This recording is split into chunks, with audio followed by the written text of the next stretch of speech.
Russia has consolidated territorial gains in eastern Ukraine through October, resuming its average pace of advance and launching the largest number of missile attacks in a single month since early 2023. The strikes, which primarily targeted Ukraine's energy grid, come as Moscow intensifies its campaign to secure control of the Donetsk region and press for Ukrainian withdrawals from occupied territories. According to analysis by the Institute for the Study of War, Russian forces seized 461 square kilometers of Ukrainian territory in October. This figure matches the average monthly advance for 2025, but remains below the 634 square kilometers captured in July. The data also indicate that fighting in Donetsk reached some of its highest levels since the start of the full-scale invasion nearly 4 years ago. Russia now controls 81% of Donetsk, a region it claims to have annexed in 2022, and continues to demand that Ukrainian troops withdraw from Donetsk, Luhansk, Kherson and Zaporizhzhia as preconditions for peace negotiations.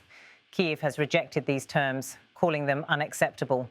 Overall, Russia currently controls or claims control over 19.2% of Ukraine's territory, including the Crimean Peninsula, annexed in 2014, and parts of Donetsk and Luhansk seized by Moscow-backed separatists prior to the February 2022 invasion.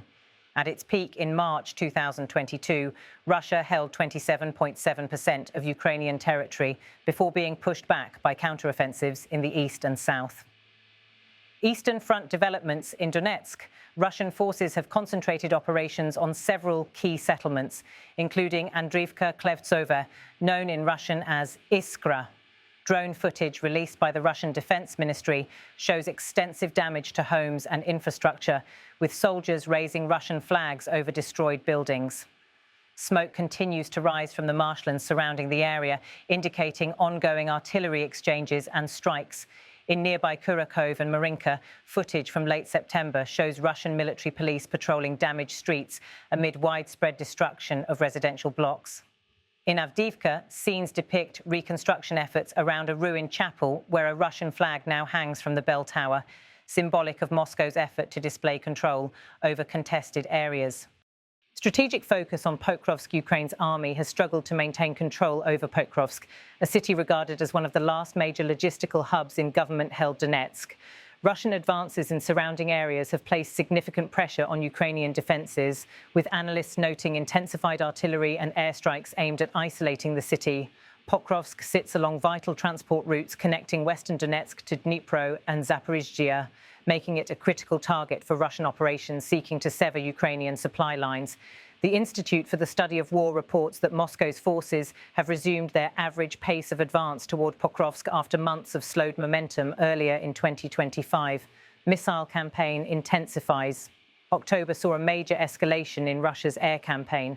Ukrainian Air Force data show 270 missiles were launched during the month, a 46% increase from September and the highest number recorded since daily reports began in early 2023.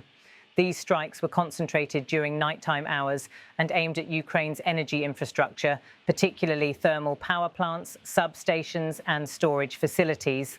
Analysts say this marks the fourth consecutive winter in which Russia has targeted the power grid in an effort to disrupt civilian life and weaken morale. Ukrainian officials have described the campaign as deliberate and systematic. Kyiv's energy authorities confirmed multiple blackouts across major regions, including Dnipropetrovsk, Kharkiv and Poltava, while emergency crews work to restore electricity to hospitals and shelters. In Kyiv, footage shows firefighters extinguishing flames at a food warehouse hit by overnight strikes on October 25th. The scene, illuminated by flickering lights and generators, captures the widespread disruption caused by the attacks. By mid-October, as temperatures began to drop, residents in the capital were once again relying on backup generators.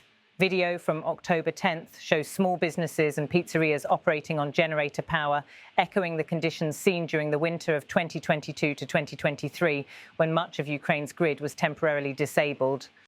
Russian and Ukrainian statements.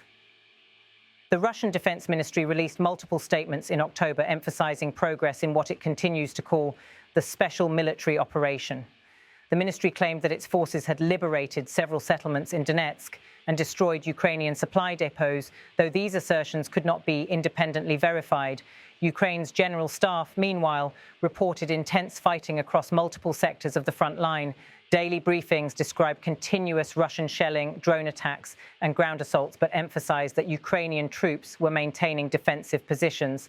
Kyiv also accused Moscow of deliberately targeting civilian areas. Ukrainian officials reiterated their position that no peace negotiations would take place while Russian troops occupy Ukrainian territory. President Volodymyr Zelenskyy has repeatedly stated that Ukraine's territorial integrity is non-negotiable. International assessment Western military analysts describe the current phase of the war as one of attrition, with neither side achieving decisive breakthroughs, but Russia maintaining a numerical and logistical advantage. The Institute for the Study of War noted that Russian forces are now focusing on smaller, incremental territorial gains, consolidating occupied zones rather than attempting rapid offensives.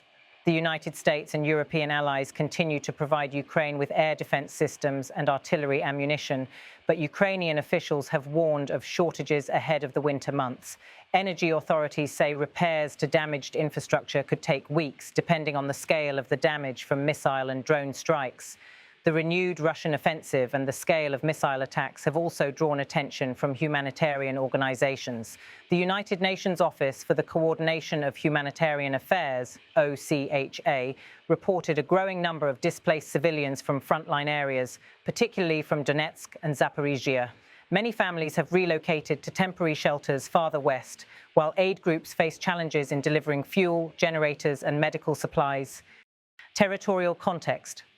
Since early 2022, Ukraine has retaken significant territory in counter-offensives near Kharkiv and Kherson, but Russian forces continue to control large parts of the east and south. The Kremlin has claimed sovereignty over 4 Ukrainian regions: Donetsk, Luhansk, Zaporizhzhia and Kherson, though its control remains partial in several of them. Russia's current control of 19.2% of Ukrainian land includes long-held positions in Crimea and parts of Luhansk and Donetsk under separatist control since before the 2022 invasion. Moscow's forces have constructed fortified defensive lines across these territories, complicating Ukrainian attempts at further counterattacks. The human impact civilian infrastructure continues to bear the brunt of the ongoing conflict. In Kyiv and other cities, power cuts and heating disruptions have become part of daily life as authorities ration electricity to preserve critical systems. Emergency crews and volunteers are working around the clock to repair damaged facilities while preparing for colder weather. Humanitarian agencies have warned that extended blackouts could worsen conditions in hospitals, shelters and schools. The World Food Programme and local NGOs have expanded food and fuel distribution in anticipation of further outages. Despite ongoing missile barrages, morale in major cities remains defiant. Public transportation continues to operate and small businesses have adapted to generator use. Still, the constant threat of air raids has forced residents to spend long hours in shelters. As of the end of October, the front line in eastern Ukraine remains active and volatile. Russia's steady territorial advances, combined with its record missile campaign, mark a renewed phase of pressure on Kyiv ahead of the winter months. Ukraine continues to resist militarily and diplomatically, while international partners emphasize the need for sustained support. The situation in Donetsk, particularly around Pokrovsk, stands as the most contested and strategically significant area of the current fighting. Russia now holds roughly 1/5 of Ukraine's territory, consolidating gains from earlier in the year and signaling its intention to maintain pressure on the battlefield through the winter.